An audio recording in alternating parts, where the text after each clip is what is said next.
সালামু আলাইকুম। যে যেখান থেকে শুনছেন সবাইকে মজিবের শুভেচ্ছা, সালাম ও অভিনন্দন।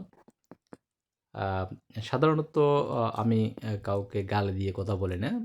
কিন্তু আজকে হয়তো মুখ দিয়ে গালি যদিও চলে আসে, সবাই ক্ষমা সুন্দর দৃষ্টিতে দেখবেন। তো আগামীকাল বঙ্গবন্ধু কন্যা দেশরত্ন অ মাননীয় প্রধানমন্ত্রী শেখ হাসিনার বিরুদ্ধে ক্যাঙ্গারু কোর্ট কর্তৃক একটা রায় আসতেছে। তো ইতিমধ্যে কি রায় আসবে সেটা বাংলাদেশের মানুষ সকলে অবগত। একটা কোর্ট বসাইছে ওদের মতো করে, বিচারক ওদের, আইনজীবী ওদের, রায় ওদের। তো সেটা নিয়ে আমাদের চিন্তা করার বা বিচলিত হওয়ার কোনো কিছুই আমি বলব বাংলাদেশে আওয়ামী লীগের নেই।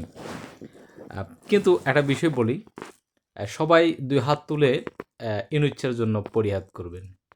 শুধু ইনুইচ্ছা, এই কুত্তার বাচ্চা, এই খানকির হোলা যাতে কিছুদিন হায়াত পায়, বেঁচে থাকে। কারণ সে যদি বেঁচে থাকে, তার ধ্বংসযজ্ঞ সে নিজ চোখে দেখবে। সারা জীবন সুদের ব্যবসা করছে তো, পশ্চিমাদের দালালি করছে তো। তো সেই সুদই, আর যেহেতু সুদের ব্যবসা, আল্লাহ তার উপর লানত নিশ্চয় নাজিল করবে এবং তার ধ্বংসযজ্ঞ সে শেষ বয়সে দেখবে। এই জন্য সবাই দোয়া করেন যাতে এই হারামজাদা বেঁচে থাকে। হারামজাদা আগুন নিয়ে খেলতেছিস না। সুদীর বাচ্চা, বাংলাদেশের 1% জনগণ তোর সাপোর্ট করে। তুই আজকে বাংলাদেশের প্রধান উপদেষ্টা হয়েছিস না। আর সংবিধান ভায়োলেট করার জন্য তুই সুধীর বাচ্চা তো এমনিই ফাঁসি হবে। তুই আবার কারা ফাঁসি দিচ্ছিস? কোন শেখ হাসিনার তুই ফাঁসি দিবি? সুধীর বাচ্চা, তুই তো সংবিধান ভায়োলেট করার জন্য অলরেডি তোর ফাঁসির কাজটা তুই এমনি ঝুলবি, কোনো হিসাব ছাড়া।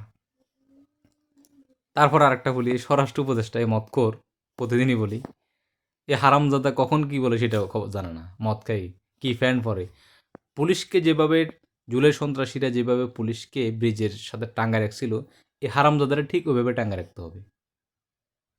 এরও শাস্তি দরকার আছে। এ হারামজাদা সহজ সরল বললে হবে না, এই হারামজাদারও ঠিক ওইভাবেই শাস্তি দিতে হবে। আর আসিফ নজরুলের বলি, তুই যাবি কই,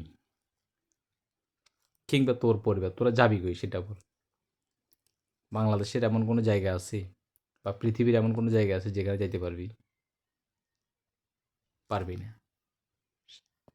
সুতরাং যেটা নিয়ে খেলা শুরু করছো, সেই খেলার শেষ বাংলাদেশ আওয়ামী লীগ করবে ইনশাল্লাহ। ডাস্টবিন শফিকের কণ্ঠ ইতিমধ্যে একটু নরম হয়ে আসছে, কিন্তু ডাস্টবিন শফিক তোর রক্ষা নাই। তোরা মনে করছিলি সব বাংলাদেশ থেকে পালিয়ে বাইরে যাবি না, সেটা দেখা যাবে, সময় দিয়ে দেখা যাবে কোথায় যাবি না যাবি। কিন্তু বাংলাদেশ আওয়ামী লীগের নেতা কর্মীদেরকে বলবো, এরা সবগুলোই তো ফাঁসির আসামি। বাংলাদেশের আইন অনুযায়ী সংবিধান ভঙ্গ করার জন্য এরা সবাই ফাঁসির আসামি। তো এরাই তো চেষ্টা করবে এখন আওয়ামী লীগকে দমানোর জন্য, কিংবা শেখ হাসিনাকে ফাঁসির আসামি করে টোরে রাইডে দিয়ে যাতে শেখ হাসিনা বাংলাদেশে না আসে, এটা করবেই। কিন্তু সেটা কখনোই টিকবে না। গত 14 মাসে এত অপকর্ম এরা করেছে, এত অপকর্ম। বাংলাদেশের মানুষ একটা সুস্থ ভোট যদি এখন হয়, সারা বাংলাদেশে আওয়ামী লীগের এত বেশি ভোট আওয়ামী লীগ পাবে সেটা কল্পনার বাইরে, এদের অপকর্মের জন্য। এরা গত 14 মাসে মব সন্ত্রাসী ছাড়া চুরি, ডাকাইতি, ছিনতাই, লুটপাট, রাহাজানি, খুন, ধর্ষণ, এই এই এটা ছাড়া এরা আর কি শাসনটা বাংলাদেশের মানুষকে দেখাতে পেরেছে? আর কোনো কিছুটা দেখাতে পেরেছে? পারে নাই। সুতরাং এদের ক্যাঙ্গারু কোর্টের কী রায় দিল না দিল সেটা নিয়ে আমরা কেউ চিন্তা করার দরকার নাই। আমাদের লক্ষ্য হচ্ছে, আমাদের লক্ষ্যের দিকে আমরা এগিয়ে যেতে হবে। বাংলাদেশের মানুষ 13 তারিখে লকডাউন সফল করে ওরা জানান দিয়ে দিয়েছে বাংলাদেশের মানুষ আওয়ামী লীগকে চায়। আওয়ামী লীগ কিন্তু ঢাকা শহরে রাস্তায় নামে নাই, এটা খেয়াল করছে, কিন্তু মানুষ অটোমেটিক লকডাউন পালন করেছে। বাংলাদেশের মানুষ অতিষ্ঠ, আওয়ামী লীগ কখন প্রতিরোধ করবে, প্রতিহত করবে, এই জন্য তাকাই আছে। এরা এখন এটা বুঝতেছে না, এরা বাংলাদেশ আওয়ামী লীগকে ধ্বংস করতে চায়। তো এরা আমি বুঝতেছি না, মানে কি বলবো। বাংলাদেশ আওয়ামী লীগের নেতা কর্মীদেরকে বলবো, শেখ হাসিনা জীবিত আছে এবং শেখ হাসিনা হচ্ছে আমাদের সবচেয়ে বড় শক্তি। শেখ হাসিনা আসবেন, এই ইউনিট চেয়ার থেকে শুরু করে, আসিফ নজরুল থেকে শুরু করে, স্বরাষ্ট্র উপদেষ্টা মতকর থেকে শুরু করে, ডাস্টবিন শফিককে থেকে শুরু করে আর সমন্বয়ক নামক যে টোকাইগুলো আছে এগুলো থেকে শুরু করে কারো রক্ষা হবে না ইনশাল্লাহ। বাংলাদেশ আওয়ামী লীগ আসবে, বাংলাদেশ আওয়ামী লীগ জনগণকে সাথে নিয়ে বাংলাদেশের বিরুদ্ধে যে ষড়যন্ত্র হচ্ছে সেই ষড়যন্ত্র ইনশাল্লাহ মোকাবেলা করবে।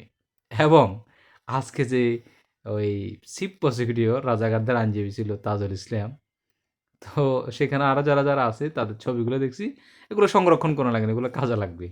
এই বিচারপতিটা কি তার যেখানে ইউনূস সরকারি অবৈধ, সেখানে আবার কিসের কোর্ট, কিসের বিচারপতি, কিসের জাজমেন্ট, এগুলো নিয়ে তো বাংলাদেশ আওয়ামী লীগের নেতাকর্মীদেরকে চিন্তা করার কিছু দরকার নেই।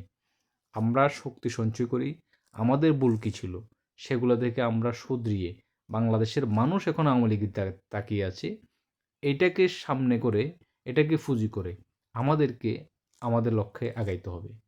তারপর বাকি সব হিসাব ইনশাল্লাহ হবে।